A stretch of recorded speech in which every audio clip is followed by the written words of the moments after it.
One and all, it is time for an absolute banger here. I've been promised an insane game. French up against Chinese for G2 between Beastie and Numidan. Semi-finals of midweek muster 15.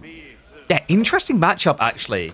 French, if they can draw a long feudal, have been favored quite frequently in this matchup. But the tricky part is when you add a map like Frisian Marshes into the equation, a more defensively oriented map, it can maybe be a bit too difficult to close out quickly against the French. In fact, instead, on this map, we've often seen the Chinese are the aggressive party. They get all the sheep together, they set up the Jugenu, and they head straight for the enemy base. It's ballsy. Seems risky against Knights, but more often than not, actually does have a good hit point. And the reason is this. Look at the golds. The golds matter a lot here. They're almost always going to be front-facing, and if French can't access gold, they can't actually counter Jugenu. So I have to keep an eye on that early game, see how it develops. Opening-wise, it's going to be 18 sheep to 27 for Beastie. Huge edge coming in for him here. I wonder. In the past, he has occasionally been a Lecoq sports boy. I don't think so this time, though. No, School of Cavalry is going to be coming through. We're just going to use the speed up for the first 5 minutes of the game so we can get into the meat of it fast. Petition to be able to throw sheep with mangonels across the river. The problem is, like, that seems like it's just designed for BM, right? You need to plague them like Stronghold does. Then you can make it worthwhile. So, Imperial Academy going to be coming in here. I wonder, do we still get Pro Scouts? We do from Beastie. Numu... maybe? He's got the Imperial Official here. There's a decent amount of tax to drop off. Like, he could easily get Pro Scouts if he wants to. I wonder if instead he begins with Spears, though. Yeah, kind of crazy. Beastie, 24 sheep. Only 13 for Chinese is kind of unheard of. Like, China, on average, should always end up with more sheep because of the fact they can see ahead of their opponents, so they're a little bit more efficient on finding their new targets. But the rotation just didn't really pay off for him here. And here's going to be the racks beginning we talked about. Yeah, so big edge here for Beastie. Pro Scouts hasn't even been charged yet for the Chinese. Beastie, did he go for the double stables? No, just a solo stables. It's going to be an arch range follow-up. I like this. A lot of the time we see double stables. One School of Cavalry, one stables, so that you can pump horsemen, or rather knights, and the scouts. This is a direct reaction to the spear play. And we do now have the pro scouts coming through from Numu. Spears are at least going to prove a nuisance here. Keep in mind, archers are really good at shutting down pro scouts plays, once they're in position anyway. Oh wait, did Gully... Are you right, Gully? Did he open double scout? Sorry, I might not glance that when we're updating things. I like that, though. I think overall it's a smart idea. Because if you're both going pro scouts and you think you're going 50-50 split the map, you'll end up with more overall. You'll drain yourself dry soon, rather later than your opponent. Numu is going to now be going into horsemen, so just blobbing up. And we've seen how this usually trends. Like, quite often in this matchup, by, 9-10 minutes, you'll be seeing Barbican drop, and then the potential for Jugnu with a 1-1-1-S build. I wonder if that's the way Numu wants to go. Remember what we said, like, if you're playing a dry Arabia-esque map, I think often you'll just see China try to bypass the age now. But with the linear motion of this map, like, you have started in a corner, you can very defensively move along this edge of the map towards your opponent's base. We usually see China just take that aggressive format. What is up, Jean Doe? Thank you very much for the raid, buddy. Appreciate you. Welcome, one and all. Flash coming in here, Knights. I'm just getting kind of ignored. There's a trade out, though. At the end of the day, the scouts are still getting the goodies home. Losing the Knights is very pricey here for Beastie. It's the thing you can't really afford to let go down. We'll be chased all the way back home. So, Spear Blob continuing for Numu. What does he see as his win condition here? I'm wondering if there's a world in which Numidan tries for that aggressive Barbican drop. That's why it should be important for Beastie to just keep the Knight Blob going. Knights should be your interceptor against that type of pressure. You're going to need the archers as well, because otherwise your opponent will just walk up, camp with mass spears, and you're dead. I think for Beastie, the ideal situation is to start driving pressure into your opponent's side of the map. It's all about timing, though, and it's so tricky with this type of goal placement. Not to mention the villages that the Chinese always have. Keeps them safe. And what is up, Bleach Fox? That is a smart man right there. Appreciate the sub. Remember, guys, get those subs in. We're going to have a Grand Finals Best of 7 showdown. One that I think will be our tightest one so far for KPMM. You want to make sure you subscribe so you don't have to worry about those ads.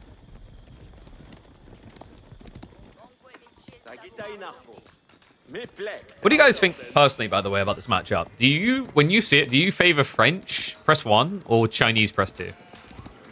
You know, like, Ignore the player detail. When you think about these civs, it's interesting how Pro Scouts kind of warped things a little bit, but not to an insane degree. I think it changed the dynamics because it used to be French would just blob and China would have to kind of be present on the age because you eventually run out of food on both sides and would have to play out your base. And that favored French, I think, a lot. Is it worth making spears as French? Not really. The problem you run into is like your knights, although they don't directly counter horsemen, they beat horsemen. And if you go for spears, you set yourself up to get Jeanne. Numu, he chose not to actually go for that Barbican play in the end. I think part of it is due to the gold location. He didn't feel like he needed a strong point defense because it's just stationed behind his base. So instead, he's going to take the fast attack timing. Imperial Palace now coming in. Now, this choice to not go for Barbican does come at a cost, guys. It's going to be the villager count. Beastie is already 5 villages ahead. Remember, the French scale a little bit quicker. So if you don't go for the Song Dynasty, you end up actually falling behind on the eco count. Against the Civ, that you'll find is usually raiding you, not the other way around. But with this Imperial Palace timing, a door opens for Numidan. Lancers can hit the field here. Beastie is not deep into the knight count, so he's actually not that threatening yet.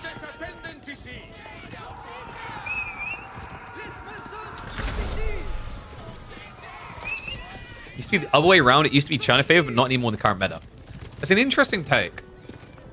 I think I'm looking at it from like the absolute highest level. Because at the absolute highest level, like what we started to see a lot of just before Pro Scouts came in, is French would just play on the map, blob, blob, blob, blob, blob. And it would force China to be present or just die to a dive from attacking. Right? Because like you basically would maybe get castle age, but you'd have no resources to play with. So what eventually just happened is China would just keep blobbing and blobbing and blobbing. Eventually you had Jeanne Spear versus Knight Archer, and Knight Archer just wins because the Knights at scale can just absorb all the damage and heal it off. More like even? Yeah, like I'd say with the old way that Long Feudal played with Shu versus Knights, it was a skill-based matchup. Right? It came down to pristine micro. If you slipped up a little bit, you'd lose like 5 Knights. If you slipped up a little bit of the Sheik, you lose like 10 of them. Speaking of those Knights, it's going to be a dive in, Numidan. Not able to deal with the swarm right now, but we do have a Lancer spam on the way. Beastie needs to dive in, get some damage done, and get the hell out of dodge here. It's not really somewhere he can extend long term, and I think he knows it. Deer dispersion. Looks like there's still some available. So Beastie, I think he actually got maybe about 2.5 deer stacks if I had to kind of like guesstimate. Actually, it might be more. Yeah, there's only like 4 deer left here. Meanwhile, for Beastie, 1, 2, 3, 4, 5, like 5 or 6 at least. 7? Yeah, no, he hit the jackpot. Beastie definitely won the deer game. Now he's going to be setting himself up for the deep game. Yeah, this is something we often see, right? Is Guildhall over Royal Institute on this particular map. Just because of how difficult it is to dive on such a defensive map. You know, you can think of Frisian Marshes as an aggressive map on where the resources are and where you have to go for them. But in terms of where your base is, it's incredibly well layered. This is brutal. Beastie gets caught out in the mid-map. Lancers will be able to chase him down. So we'll end up losing the Archer mass. Wait, are you trying to kill him? Or are we helping him?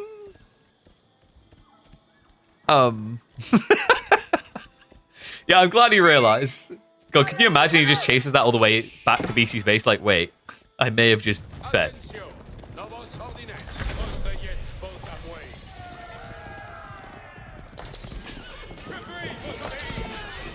Meanwhile, Lancer dive coming in. Big hit here. Beastie. But he doesn't have the means to defend himself well. Arbitrary are getting queued up. But in the meantime, the Lancers are reaping. The villagers do not have textiles either.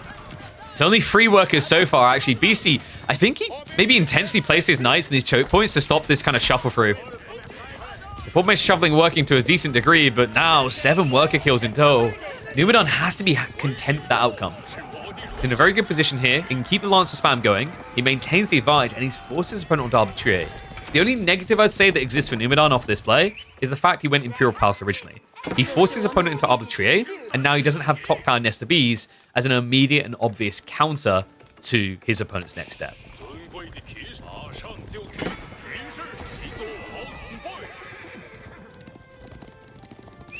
And we are going to get the Barbican now. Yeah, this is working out quite nicely because all of a sudden he's removed that eco lead we talked about that Beastie had, and now he can stay ahead. Clash is going to happen in the middle of the map. Those are veteran Royal Knights, but the Spearmen layered in are enough to scare them away. Meanwhile, there's still additional Lancers diving the base. Catches him trying to go for the Monastery play. while simultaneously doing himself. Dude, Numenor is just doing so much at once here. He has the dives to prevent the play into monks. He has Barbican on the way. He's got monks on the way. He's still maintaining mid-map pressure. This is really outstanding pressure point play from Numenor. I think it's something that he's become a little bit scary to deal with for, right? Like, there was a time when you just thought Numenor is that guy who's going to drag out to the late game, but honestly, the guy I've been seeing in these midweek musters feels like he has no chill. Right, when you see Numenor play, it quite often feels like he's got a doctor's appointment to get to. You can see how sometimes it can backfire a little bit, because this dive-in, not ideal. No, not respecting the arbitrary. Ultimately gets punished for it. So successful pushback there. Numu has started to move out onto the fish.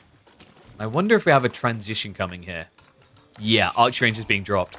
So is he going to switch into crossbows now as well? Kind of makes sense. The problem you have here is, like, if knights and knights just clash and hold each other back, the arbitrary are the breadwinner.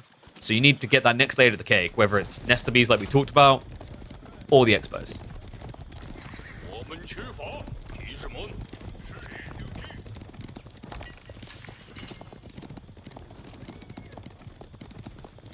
China has no answer to French composition.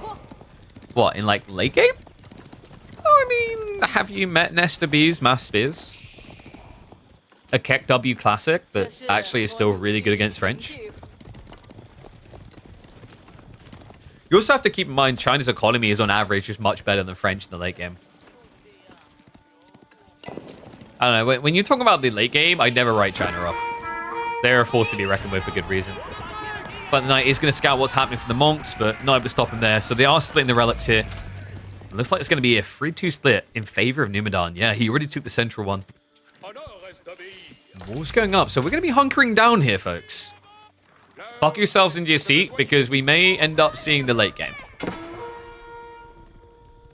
And yes, Gully is correct to say 3 for China is always big, because 3 is the magic number. The magic pagoda number. That's right.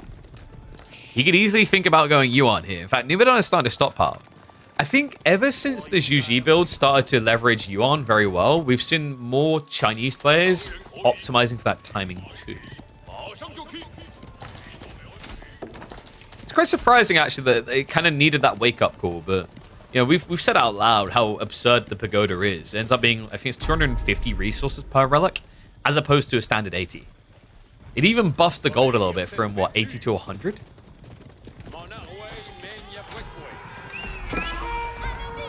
So Beastie's getting ready for a cheapskate switch. We've got Horseman getting queued up here.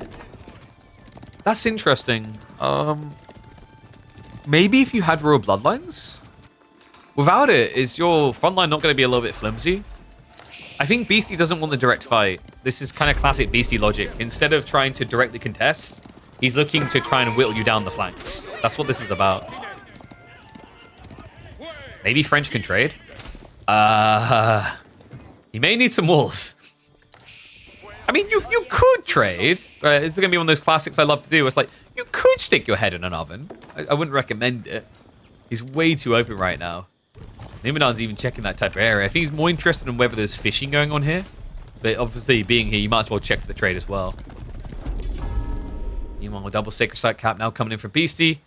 Numu hasn't gone for like a second TC or anything. He's actually been quite light on the greed, but we're about to get that first layer of greed in here. Food and gold being gathered up. I don't think this is about rushing Imperial. Really dangerous to do blindly into the mid-map when you know your opponent has arbitrary massing. So I think it would make a lot more sense to just go Clock Tower, and then he also would have the Clock Tower Nesta Beast to slow roll it. Yeah, there you go. Astronomical Clock Tower on the way.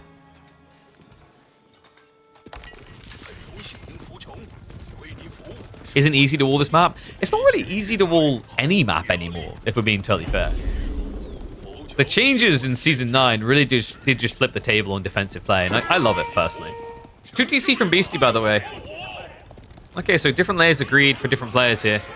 However, it is going to cost Beastie. He didn't have the army in position to protect here. So we'll end up losing a few villages. In fact, the Lancers can keep raiding. They're onto the gold as well. There's at least some arbitrary starting to sliver out here. Nimu so far keeping his opponent in check. We do have the Yuan complete. And remember, that makes this even more tricky now. Look at the movement speed on these Lancers. So all of a sudden, like, Beastie's choice to prep Horseman can make a lot of sense here. Because at least now he'll have something to body block. His Knights are going to get just outridden here. He won't be able to actually keep up with these Lancers. Yeah, this is why Yuan, to me, is just possibly the most toxic transitional point in the game for any Civ I could think of. If you think about really what defines a unit and balances a unit, I often feel like movement speed is the #1. Does that seem fair? I think most people can appreciate it more with the recent rise of HRE feudal players because marching drills got given for free. Movement speed is the king of stats because movement speed lets you choose in a way that almost no other stat in the game does. Right? Like if I have a matchup where I've got more damage but you've got more movement speed, you can run away. And that's the insane thing about Yuan, is Yuan isn't even a permanent choice, if that makes sense. And what I mean by that is, like, it's not as if I chose a landmark to get this.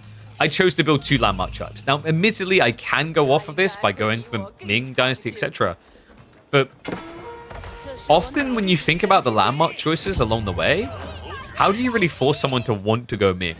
Right? To need to go Ming, should we say. Yuan just remains so good to this day in a way that I've still remained puzzled that it hasn't been made the Imperial Dynasty. Or rather, change the speed to be Ming Dynasty. So, Sacrifice are at least ticking down for now for Beastie.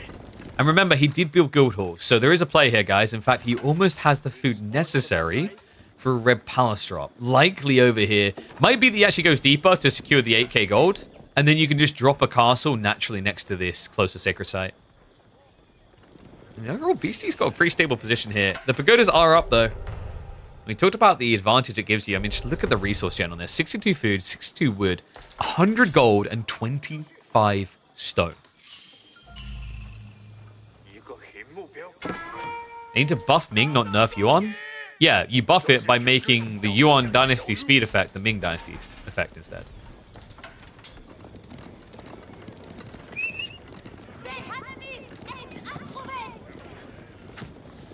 Can you imagine someone saying that Yuan doesn't need a nerf? Talk about identifying yourself as a Chinese man. So Red Palace is going to be coming in. He does end up dropping it over here. I guess there's a paranoia about coming out too far. But once again, like introvert, right, or reverse it, you can just put the keep here. He has also already got some outposts out. Part of the logic is his opponent's base is in the west corner, so the Red Palace, you need to use it as the strong boy defense. So clearly, BC, what this tells us, the Red Palace here instead of deeper, tells us that this is like the all-in intent. He intends to try and win this game based on Sacred Site. He doesn't like the idea of the game going too deep. We'll never see royal cannons. I mean, that's not true. If they okay, so guys, I know how we get College of Artillery.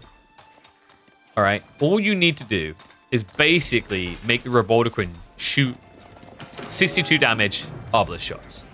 That's all we need. That's all it needs. And then you'll see College of Artillery. And yeah, how is it that we're 22 minutes into the game and there's 0 farms? You'd expect it from China by now, but somehow they are going full ham at the sushi restaurant. That is a confusing statement out loud. Berries as well. There will not be an ounce of food left on this map before farms get added in. Looks like Newman might blink first. He has got a lot of wood gathering, but that is currently going into siege. 3 trebuchets and climbing.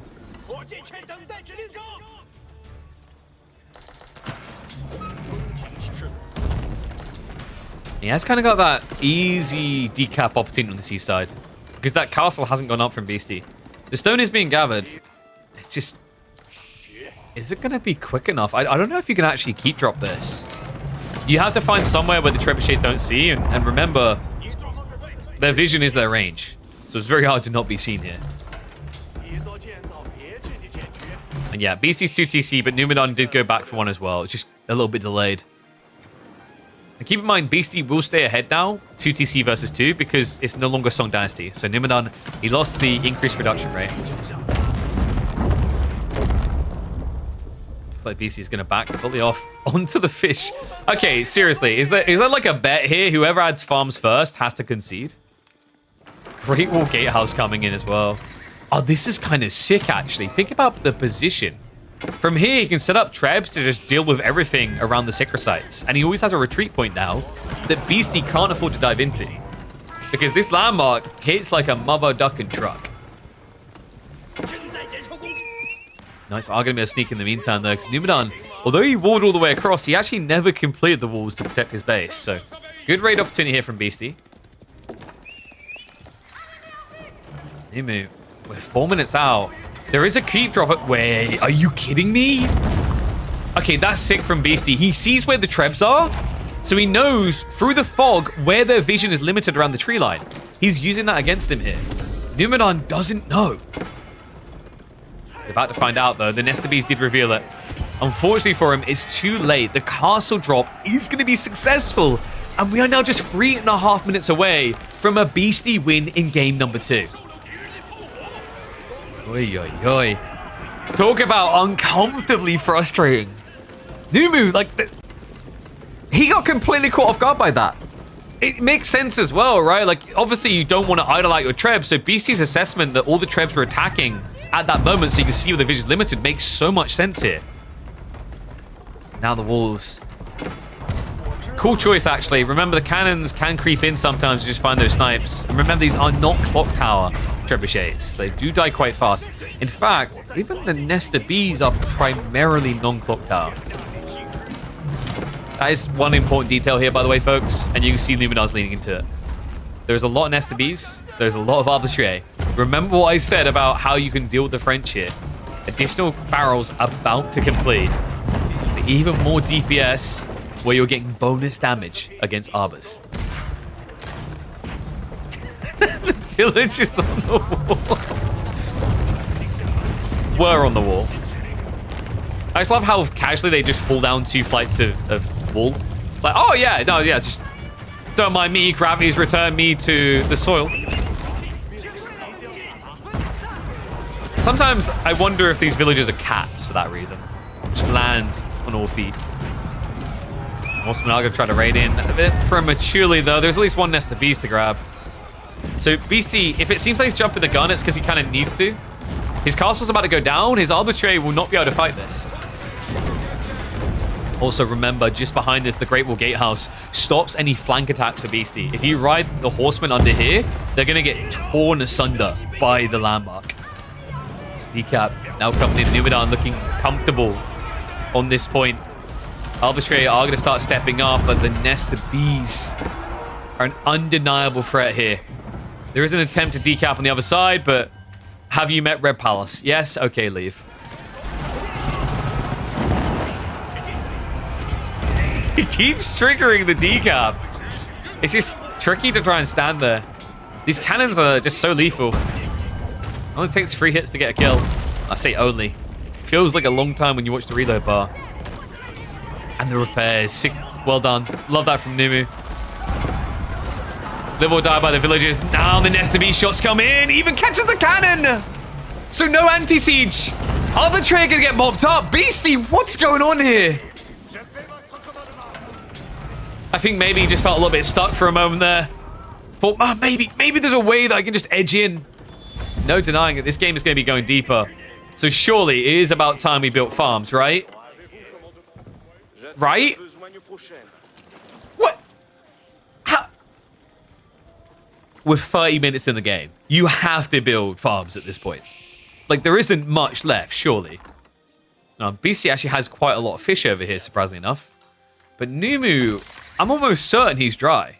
Yeah, there we go. Numidan will blink first. So, yeah, just, 28 minutes until you get farms. Honestly, I wish that was more normal. It kind of is because of Pro Scouts, but we talked about why what Pro Scouts is doing isn't entirely a positive. But I like this idea of just like being able to milk the map to this extreme. Basically, now trying to set up the stables on the front side, but you're doing so in range of trebs. This is just wasted resources. He has got these scenarios coming. The problem for Beastie is, like, without farm transition, he doesn't have a good answer to Horseman. Look at that. Almost at the exact same timing, his own farm's coming through. Only 6 so far, though. Horsemen are going to be able to raid around the back. Numidan doesn't actually have that big of a villager count, so this damage really does matter. fact, wait, does he suspect? Well, he's going to come back here for the farms, but if he checks the corner, he'll find the granaries. And that will shut Numidan's food income down. Yeah, and as a reaction to that, he panics and rushes the walls. So am I the only one who's been sitting here now for the last 5 minutes at least, wondering why this never got walled? I guess at this point, to be fair to him, wood wall is not really going to stop mass horsemen. But it would at least give you a little bit more time to react. That's an ambitious cannon. What? Guy was going to try to end the whole game by himself. Why doesn't BC start trade? I think because he didn't need gold at that point, he needed more food. And you could get food trade, but like just set up farms, right? At this stage, though, gold is kind of becoming a concern. He's got this crafty little placement on the east side. Create a nice little encampment to gather gold from. I'm surprised actually he hasn't been scouted out on that yet. No, look at the vision. That's ridiculous. Literally 1 tile difference between it being revealed. Actually, less than 1 tile. I like how Numidan's like, oh no, he's in my base. Anyway.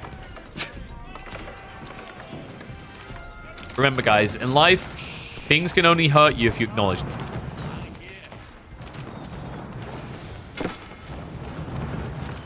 Trades is more efficient and long-term solution.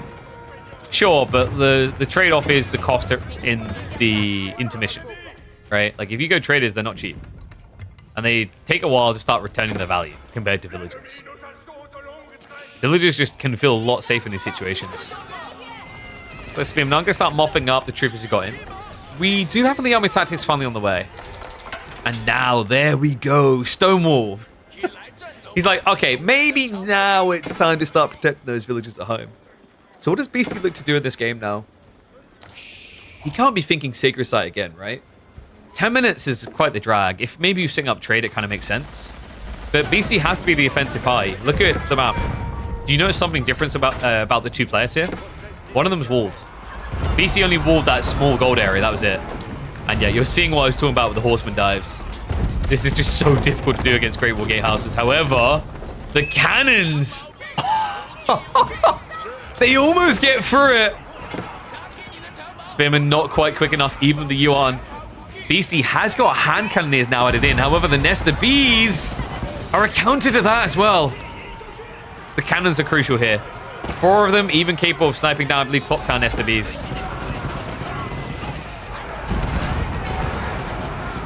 Some of these being clocked out does kind of complicate the matter. In the meantime, Spearman are going to go for the dive in, but they're going to get bogged down on the hand cannoneers.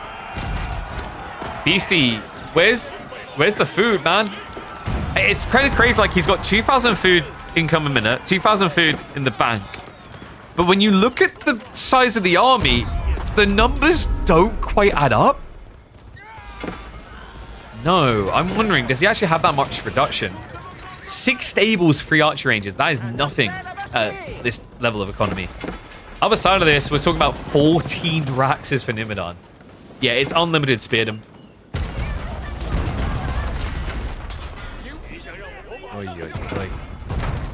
Royal Bloodline's now on the way for Beastie. Yeah, believe it or not, hasn't had it this whole time. Has got the gold for the time being, so might as well milk it while you can. Obviously, you're not really thinking knights here. Don't think about trade. You'd ever think about going back there. The hand cannoneers is definitely an interesting detail, but guys, it's a very dangerous one. We mentioned already how the nest of bees solved the hand cannoneer issue, but there's another problem. If you make the game about hand cannoneers, and as a result, Numidan goes hand cannoneers, his have substantially more range and movement speed. Like, you are just making an inferior version of the unit at that point. The only upside is you're paying Streltsy prices because of the keeps. Well, I'm assuming because of the keeps. Yeah, we've got the archer rangers here. So only 90 food, 90 gold. Wait, what are you doing? I'm the king of this castle! Putain! Just standing on the wall yelling obscenities. He's like, we don't need the Great Wall Gatehouse. We've got our own little Chinese wall here.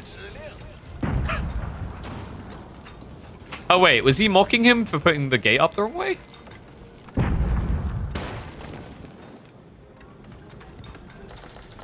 I don't know. That guy on that wall seems so insignificant. It kind of made me just think of like the teensy tiny people.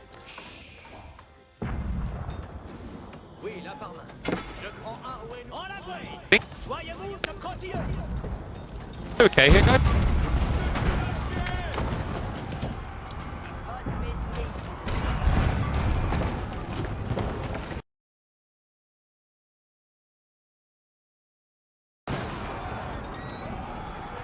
Okay. Whoa. What?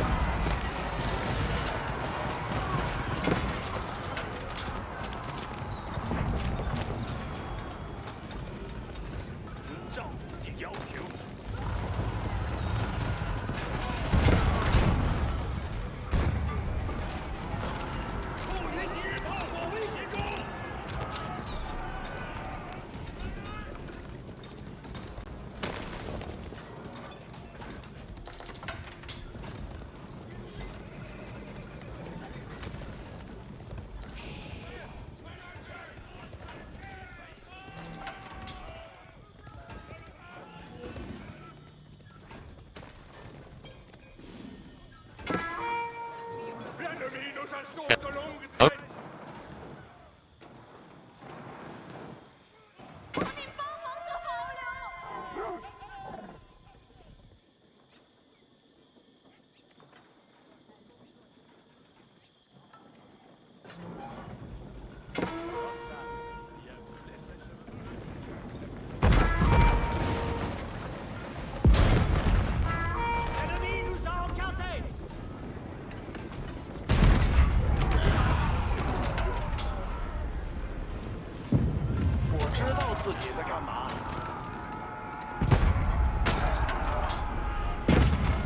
Okay, are we good? Okay, I think we're good. My DBX 286S might have had a heart attack there. I think we're good. Sorry about that, guys. That was very odd. I think it's maybe just I've let it get a bit dusty. I need to clean it off a bit and make sure all the ports are clean. Had that thing a few years now. That was a bit weird. Anyway, apologies, folks. We are back. Less robotic, more listenable. Just about. We do have adjustable crossbars on the way from Beastie. And not just that, Robotiquin. So some crazy developments here. Numenor never got to the hand cannon near point. That's scary, actually. Has he been baiting, though? I mean, we've got a lot of granaries. We've got a lot of golden reserve. I'm starting to wonder, in Numenor's mind, like, what is keeping him off of hand cannoneers here? Yes, they're very expensive. They're hard to sustain, especially without a gold vein to call your own. But the way he's been stockpiling, it seems viable here. Why does Numu still have Yuan? Because Yuan is best. Yuan is, like, once again, Yuan is the best dynasty, honestly. Especially when he's blobbing spears like this, the movement speed is invaluable. Because it's the only real way he's been able to gap close the siege. And with Sacred Strike timer is ticking down, guys. We're just 5 minutes away from an actual victory. And on top of that, check what else is happening here. Merchant guilds. We're getting a trade switch up coming in from Beastie. So we're reaching that point in the game where he feels like he really needs it. Interesting as well, considering he's got 3,000 gold sitting in the guild hall.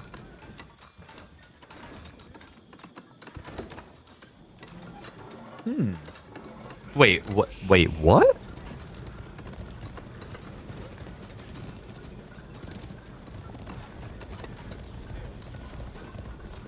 How to describe this? You know when you hear about those special, like, natural gemstones that can somehow stop you getting cancer, and the proof, the case study is one person who survived their ordeal and recovered years later, and they happen to once upon a time hold one of those stones. That's the whole case study. I feel like that's Fire Lancers in a nutshell. Anyone who says like Fire Lancers work, they probably have like one game in their head that they reference for why Fire Lancers are great. They forget about the 99 other games where Fire Lancer spam lost the player control of the game. So I'm curious what Numidan's intent with this is. In fairness, he's running out of time. I guess he's just going to try to zerg onto the Red Palace or the Keep. Maybe for a one-off it works, just to get it. In fairness, actually in theory, no. This might be the game for it. Think about what BC's built. BC's got way too much economy here. The whole point in the siege is that it doesn't die because the spearmen just get turned inside out by the Robotiquins. that the Nest of Bees get beaten by the cannons, but like the reality check here is in this game, he doesn't actually have a real front line. That's kind of crazy. This could be sick. Numadon. I don't think BC would expect Fire Lancers here either. You just never do. It's never seen. Hence why we had to go for that grim comparison, because it truly is the thing that like someone tells you, I swear it works all the time, bro. And then the 15 times you've tried it so far, it hasn't worked once. Fire Lancers, they are going to reveal. This really is the type of play where you have to do something with it straight away or it does not pay off. Going for the charge here. He wants to touch onto the siege. He does see the cannons. So he's going to force the reaction here, but so far looking good from BC. The problem is you can't easily body block with the villagers here. It has to be the horsemen. However, that does mean he gets access. What a bait and switch, Numadon. Able to break out and break the keep. So that rotation may have looked like a fail, but Numadon with it, although he didn't get the kills, he displaced the military force. And still coming back here. Rohirrim Riders are going to return for another attempt at this. And Beastie, his horsemen, there's only a few of them in position this time. Republicans will be able to mop up, but that right there, folks. So the value of Fire Lancers was they were good bait. This kind of just reminds me of Hippodrome, right? Where not using Triumph is more valuable than using it. Nestibes and cannons are going to move in, though. And the Royal Cannons are still a little bit too far away. Republicans are pretty much dead. The Spearmen are out to Zerg over this. And BC doesn't have an answer anymore. The Mangoes are being queued up, but they're not here. The cannon's going to get sniped out. And the Reserve Siege arrives just a little bit too late. And I'm wondering if actually BC can revive this fight now. He has got a lot of golden reserve food as well. But once again, it just feels like too much economy. Not enough wiggle room for military here. Horsemen are going to stab in response, but guys, those are clock tower bombards. Almost 400 HP on this siege. Yeah, this is what a gilded bombard looks like. Well, I guess that's a great bombard, but a mini gilded would be the clock tower units. This is crazy. We don't really see these type of games as often anymore. The overpop ones. I think that's where we're at, though. You know, we've seen in the past, BC's used this strategy to great effect. You know, max up on your population, streamline your military, only raid, and build a big reserve of resources your opponent can't compete with. There was a point in the game where that was making sense for BC, but when he made this about the sacred sites, the condition changed. It was no longer about having better economy, exactly. It was more about how present you are militarily, and the way that BC was being present militarily was static buildings. They're all well and good until you can't win the siege fight anymore. And all of a sudden, it's starting to all fail him. With that sacred site decap now being successful, Numadon can help Beastie rebalance his economy. Fire Lancers are still being produced, and they are riding deeper into Beastie's eco.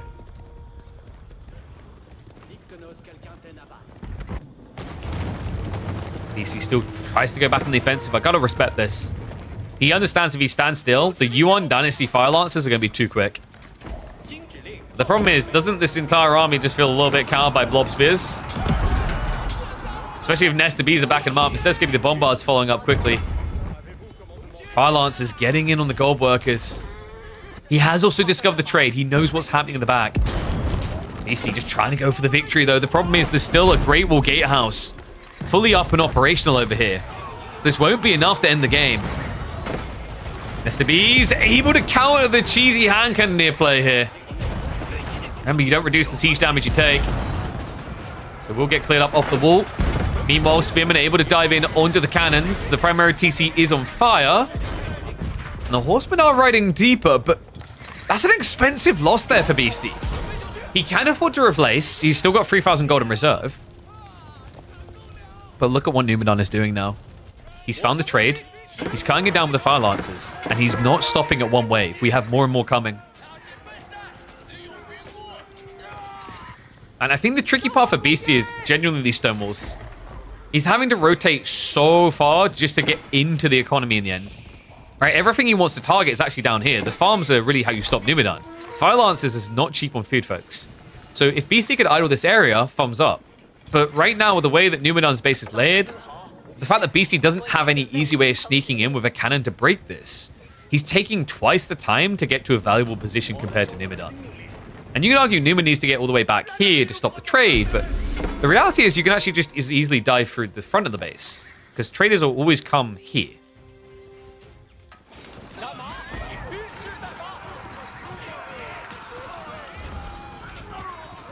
But the horseman will be cleared up. Beastie switching into archers is intriguing. I guess he feels like he needs a cleaner answer to the spearman. I would have thought hand cannoneers would have remained desirable here, considering he has got trade. Instead, looks like he's trying to make it that classic endgame crossbars comp. Mass Mangos. Mass Mangos against fire lancers, though. I don't know, isn't that a little bit scary?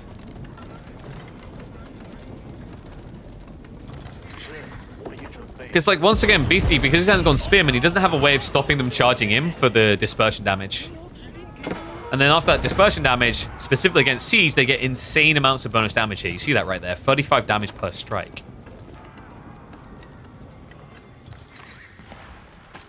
Oh, Ram has broken ways. Numa, Beastie's trying to beat him to the punchline. We have a castle off. And Beastie does have a start. But the Fire Lancers are coming. No. The Ram's hitting it as well. Textile's going to account for squat if they get this charge off. There we go. Goes in for it. Wallops him down. He's going to end up losing the castle off. Even if it's a draw here, what matters is that it would block the trade. And wow, Beastie actually calls it right there. Wait, what? Okay, that was a little bit quick of an ending. I guess he just didn't want to get bogged down in what felt like an inevitable Fire Lancer and Horseman spam. So calls the GG. What do you guys think? Was this game actually over, or was there a way for him to play back into that? And how do you feel about Beastie now losing a game to Numidan? Because, like, I looked at that game. I don't think it was over yet. I think the Fire Lance is going to make him dance around his own base for an extra 20 minutes, but it's kind of crazy that it gets GG'd at that point.